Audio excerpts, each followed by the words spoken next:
پہنچائے. اب اگر ایسے میں کوئی محبت رسول میں ڈوب کر عشق رسول سے مغلوب ہو کر اپنے آپ میں قانون لے لیتا ہے اور کسی گستاخ رسول کو کیفر کردار تک پہنچا دیتا ہے اور مار دیتا ہے، تب بھی حکم شرعی یہی ہے کہ اس کے لیے وہ سزائیں نہیں ہے. جیسے کہ ایک مسلمان کو جو قتل کر دے تو اس کو مطلب سزا دی جاتی ہے، قصاص لیا جاتا ہے، ایسی سزا نہیں ہے. گستاخ رسول کو اگر کوئی عام مسلمان میں مار دے، اپنے آپ میں قانون لے لے اس کو مار دے، تو اس پر شریعت اسلامیہ میں اس طرح کی سزائیں نہیں ہیں کہ جو مطلب عام آدمی کے قاتل پر ہوتی، کیونکہ یہ اس نے مسلمان کو نہیں مارا بلکہ گستاخ رسول کو مارا. میں نے کہا کیوں؟ کہتے ہیں جی وہ شہید ہوا ہے. میں نے کہا شہید ہوا ہے وہ؟ اپنے ادارے کے ساتھ، اپنی نوکری کے ساتھ نمک حرامی کرنے والا شہید ہے. اور اگر کوئی یہ سمجھتا ہے نا کہ یہ دین کے ساتھ کوئی وفاداری ہے، وہ تو ثابت ہو چکی کہ دین کے ساتھ کوئی وفاداری نہیں، وہ جعلی الزامات تھے. اگر اصلی بھی ہوں الزامات تب بھی یہ نہیں کر سکتے. کیا صحابہ کرام علیہم رضوان نے غزوہ بدر کے قیدیوں کو جب قید کیا تھا تو رسول اللہ کی اجازت کے بغیر انہیں قتل کر دیا تھا؟ حضرت عمر کی تو خواہش تھی کہ قتل کیے جائیں. تو حضرت عمر نے یہ حرکت کی تھی کہ وہ اپنے نبی کے ساتھ غداری کرتے اور رات کے وقت جا کے سارے قیدی قتل کر دیتے. انہیں پتا تھا کہ دنیا میں نظام ایسے نہیں چلتا. لیکن یہ اتنے نمک حرام ہے کہ یہ لوگ ریاست سے تنخواہیں لیتے ہیں اور عوام کی حفاظت کے لیے انہیں بھرتی کیا جاتا ہے. عوام ٹیکسز دیتے ہیں اور عوام اپنے آپ کو محفوظ سمجھتے ہیں. ان کے پاس جاتے ہوئے یہ اندر جناب بندوں کو مار دیتے ہیں.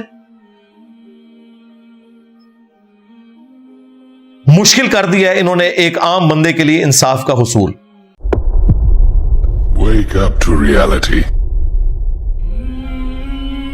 مجھے ایک اہل حدیث عالم نے فون کیا، بہت بڑے عالم دین ہے، 60+ ان کی ایج ہے. مجھے کہنے لگے کہ ہمارے نمازی زور لگا رہے ہیں کہ ہم غائبانہ نماز جنازہ پڑھیں ممتاز قادری کا. میں نے کہا کیوں؟ کہتے ہیں جی وہ شہید ہوا ہے. میں نے کہا شہید ہوا ہے وہ؟ اپنے ادارے کے ساتھ، اپنی نوکری کے ساتھ نمک حرامی کرنے والا شہید ہے. اور سب سے بڑی بات کہ تم وہابی لوگ، ان کو تو وہ کافر سمجھتا ہے. آج اگر وہ قبر سے نکل آئے نا سب سے پہلے تمہیں قتل کرے گا.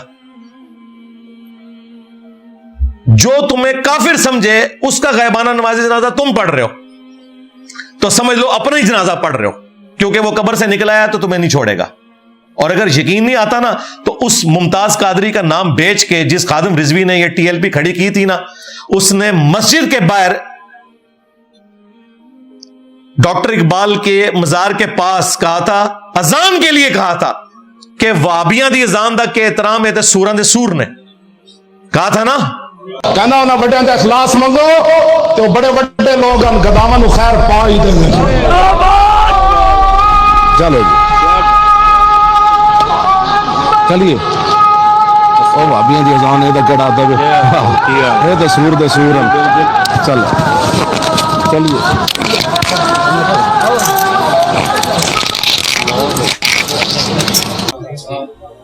تو وابیو تمہیں حیا بھی نہیں آتی ہو کہ تم انہی لوگوں کے جنازے پڑھتے ہو جو تمہاری اذان کا بھی احترام نہیں کرتے. حالانکہ اذان تو وابیوں کی نہیں ہے، اذان تو اللہ کے نبی علیہ السلام نے سکھائی ہے. اور خادم رضوی کا بھی کیا قصور ہے؟ یہ رضوی جس کی وجہ سے اپنے آپ کو کہتا تھا احمد صاحب بریلوی ان کا روحانی ابا، اس نے کہا ہے کہ جو یہ وہابی لوگ ہیں ان کی نہ نماز ہے نہ جماعت ہے. جب پوچھا گیا کہ ان کے پیچھے نماز پڑھ لیں، ان کا ان کی اپنی نہیں ہوتی. پوچھا گیا ان کی مسجد میں پڑھ لیں، ان کا کفار کی مساجد مثل گھر کے ہیں. عام گھر میں جس طرح نماز مجبوراً ہو جاتی ہے، ان کافروں کی مسجدوں میں آپ پڑھ سکتے ہو. کفار کہا کس کو؟ اہل حدیث کو اور دیوبند کو. وہابی اعلی حضرت دونوں کو کہتے ہیں. حالانکہ اعلی حضرت کو اتنی بھی شرم نہیں ہے کہ کفار کی مسجدیں نہیں ہوتی، کفار کی عبادت گاہیں ہوتی ہیں. اسی لیے ہم قادیانیوں کو بیت الحمد کہتے ہیں کہ وہ لکھیں، مسجد نہیں لکھنے دیتے. آج بریلویوں کی حکومت آ گئی نا، یہ دیوبندیوں اور اہل حدیثوں کو بھی کہیں گے مسجد لکھنا بند کرو، کیونکہ ہمارے اعلی حضرت نے کہا تھا یہ کفار کی ہیں یا کھول لین گے تواڈے کولوں، تسی پڑھ دو انہاں دے غائبانہ نماز جنازہ. پھر پوچھا گیا اذان، انہوں نے کہا اذان کا کیا احترام ہے؟ بس صرف نبی علیہ السلام کے نام پہ صلی اللہ علیہ وآلہ وسلم کہہ لیں اور اللہ کے نام پہ عز و جل، باقی ان کی اذان کا جواب بھی نہیں دینا، نہ ان کی اذان کا کوئی احترام ہے. تو بھائی خادم رضوی نے پھر یہی کہنا تھا نا آگے سے، کیونکہ اعلیٰ حضرت کہہ کے گئے ہیں. پھر جو احکام شریعت میں انہوں نے پھٹے اٹھائے ہیں ان کے، انہوں نے کہا کہ وہابی اہل حدیث ہوں، دیوبندی ہوں، شیعہ ہوں، اور قادیانی کافروں کو ان کے ساتھ ذکر کیا. نیچری ہوں، سر سید احمد خان کے نیچر میں ماننے والے لوگ، یہ 1,00,000 دفعہ بھی اللہ کا نام لیں، ذبیحہ مردار ہے. البتہ یہود و نصارہ کا ذبیحہ حلال ہے. جی ہاں، یہود و نصارہ اعلی حضرت کے نزدیک بہتر ہے. کس سے؟ اہل حدیث سے، دیوبند سے، شیعہ سے، اور قادیانیوں کے ساتھ ان کو شامل کیا ہوا ہے. اور میں کہ کدھر جنازہ پڑھنے لگے ہو؟ اللہ کا شکر ہے پھر انہوں نے غائبانہ نماز جنازہ نہیں پڑھا، یعنی کہ اپنا نہیں پڑھا. اور مجھے اسٹیبلشمنٹ کی پالیسی سے بنیادی اختلاف ہے ہمیشہ سے، اس زمانے سے جس زمانے میں آج جو جماعت اس وقت مظلوم ہے یہ ان کے ساتھ مل کے باقیوں پہ ظلم کر رہی تھی. میں اس زمانے میں بھی کہتا تھا کہ ان کو پولیٹیکل لینڈسکیپ سے الگ ہو جانا چاہیے. لیکن یہ ان کا کریڈٹ ہے کہ 2016 میں 29 فروری کو انہوں نے ممتاز قادری کی پھانسی کو ایگزیکیوٹ کیا، اور دن ایسا چوز کیا کہ 4 سال کے بعد برسی آئے، کیونکہ 29 فروری 4 سال بعد آتا ہے. ویسے فروری 28 کا ہوتا ہے. یہ جان بوجھ کے انہوں نے 29 فروری کی ڈیٹ رکھی تھی 2016 میں، ورنہ ہر سال وہاں برسی ہونی تھی. تو وہ برسی تو مر گیا، ہاں، کیونکہ وہ دن ہی نہیں آنا، کس طرح مناون.